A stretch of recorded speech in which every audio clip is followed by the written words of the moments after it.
Tokyo থেকে মাত্র ১ ঘন্টার পথ কামাকুরা সমুদ্র সৈকত।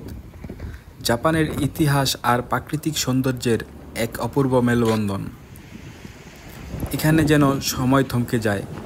সাগরের নীল জলরাশি, ঢেউয়ের শব্দ আর হালকা বাতাসে ভেসে আসে শান্তির পরশ। টোকিও শহরের খুব কাছাকাছি হওয়া সত্ত্বেও এখানে কোনো ভিড় হয় না। জাপানিরা সাধারণত ভিড় এড়িয়ে চলতে পছন্দ করে। তারা একটু নিরিবিলি শান্ত পরিবেশে সময় কাটানো বেশি পছন্দ করে।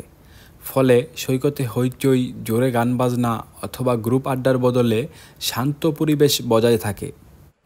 জাপানে অনেক সৈকত ছড়িয়ে ছিটিয়ে আছে, আর ট্রাফিক বা যাতায়াত এত সহজ ও সুগঠিত যে মানুষ আলাদা আলাদা জায়গায় ছড়িয়ে পড়ে। আমাদের দেশের মতো কয়েকটা নির্দিষ্ট সৈকতের উপর চাপ পড়ে না। ফলে সৈকতে হইচই, জোরে গান বা গ্রুপ আড্ডার বদলে শান্ত পরিবেশ বজায় থাকে। গ্রীষ্মকালে, বিশেষ করে জুলাই আগস্টে কামাকুরা সৈকতে একটু বেশি ভিড় হয়, কিন্তু তাও নির্দিষ্ট নিয়ম মেনে এবং সীমিত সময়ের জন্য। তাই আমাদের দেশের মতো সারা বছর সিজন ধরে ভিড় থাকে না।